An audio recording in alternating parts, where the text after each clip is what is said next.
Khabib doubled downs on his comments. You can say whatever you want, but if we're talking about facts, you can't compare Irish fighters with fighters from Dagestan. We dominate amateur MMA, and it's not even close, not just compared to Irish fighters, but the whole world. I'm absolutely confident if we did organize a team versus team matchup, Dagestan would defeat a world team in amateur MMA.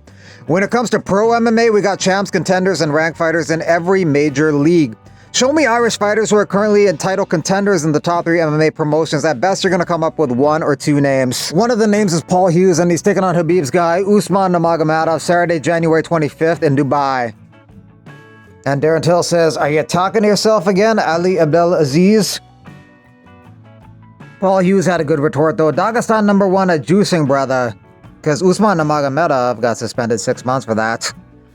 And this guy gets brought up too. Ruslan Magomedov, former UFC heavyweight, received a lifetime ban from USADA in 2019 after multiple anti-doping violations. This made him the first UFC athlete to be handed a lifetime suspension by USADA. He got suspended 2 years in 2016 for roids. After returning, he tested positive again in 2018. Then in 2019, USADA reported that Magomedov refused to submit a sample for testing, refusing to comply as a serious anti-doping violation treated on par with a positive test. So those 3 violations led to a lifetime ban from USADA, regulated competition. He went on to compete in Russia. Umar Nurmagomedov had an arm fracture in November, but within 20 days he said he was doing much better, and he said, I had a small arm fracture and couldn't perform in January. My arm is fine now, and I'm open to any offers. His manager and brother said he was crazy and didn't want him to take any fights, but they changed their mind when the opportunity to fight for the belt against Merab came up. Will this impact the fight? Possibly, but I don't think it'll be enough to stop Umar from winning a decision. But if he loses, it may be brought up as an excuse. Смотрящий сегодня сага.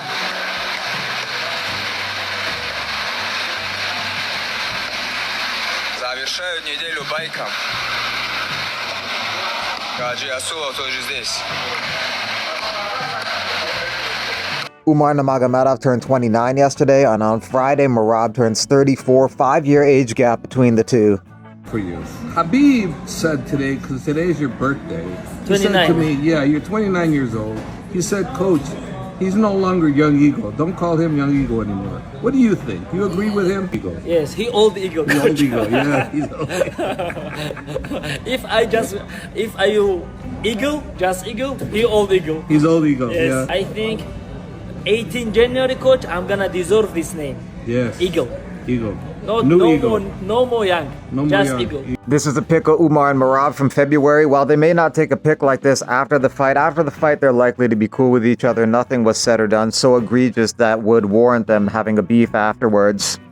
26-year-old MMA fighter out of New Zealand, Hakarai Wilson, sadly passed away on New Year's Day. Still can't believe the news, is what Paddy Pimblett says. I got the news yesterday. One of my training partners, when I trained in San Diego, Haka, took his own life. Always had a smile on his face and laughing on the mat. So to hear this is utterly shocking to me. Full violence fight of the year, Ribovics versus Zellhuber. Great choice. Zellhuber does not have a fight, but Ribovics does on March 1st. He's taking on Nasrat Haqparast. Haqparast is fighting later in the month against Piper too. Oh wait, that's Gastelum. Gastelum is fighting Piper March 29th.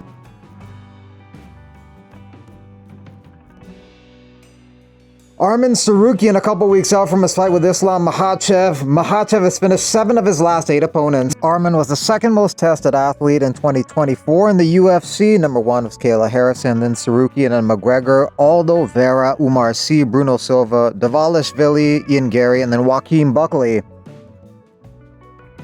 Bruno Silva enjoying one last decadent meal before starting training for his fight with Joshua Van in March. He just lost the cop, but is back on that horse again. New Year's resolution for Brendan Allen: I'm going to be undefeated for the year 2025, 3-0, and then there's going to be a title shot on the horizon. He will take on Anthony Hernandez next. Aaron Jeffries' New Year's resolution: don't die.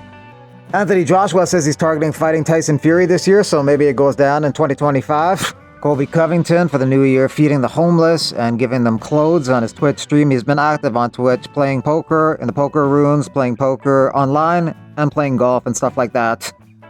Joshua Van doing one more golf session before he hits up training camp for his fight with Bruno Silva on March 8th.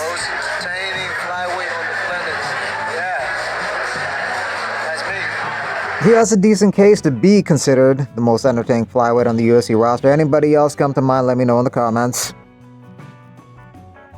Bradley Martin was able to do what Sean Strickland could not. Drop Sneako.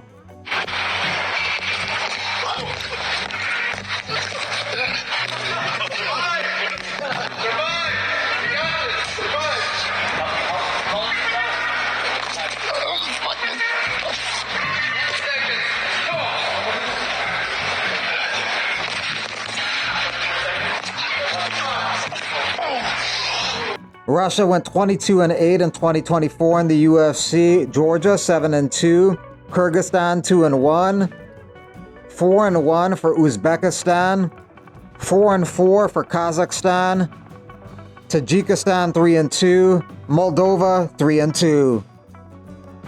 And this Kazakh fighter, who's undefeated, 10-0, will be making his UFC debut against Brendan Ribeiro on March 15th. He won on the Contender Series to get a contract. Brian Kelleher says, hopefully he has fight news coming soon. That'll be his first fight post-UFC. Losain Kaida with 5 Octagon MMA belts. Maybe he made the right decision turning down the UFC 2 times, but eventually he does want to get there.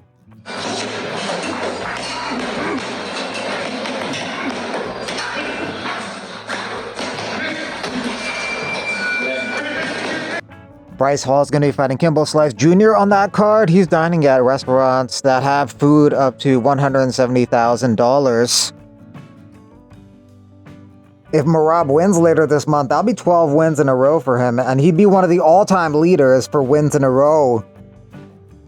Nasruddin Imavov didn't like Sean Strickland's recent comments, and he says, your time will come.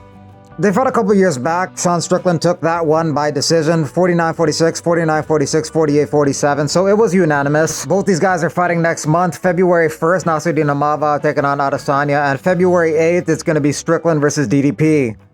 Jake Peacock, who won in one championship last year, is back on February 20th in Qatar versus Suzuki. Jake was born without a right forearm due to a congenital condition, but it didn't stop him from pursuing Muay Thai and amassing a 12-1 record with 11 victories by KO. Sean O'Malley's teammate Tommy Guns McMillan gets a Scarface tattoo. The world is yours, Tony Montana. He may be in the UFC soon. He was supposed to be on the Contender Series last season, but he pulled out of his fight with Austin Bashi. Austin Bashi is fighting next weekend in his UFC debut against Christian Rodriguez. 2025, circle getting a whole lot smaller, so if you don't hear from the wolf, that means fuck you.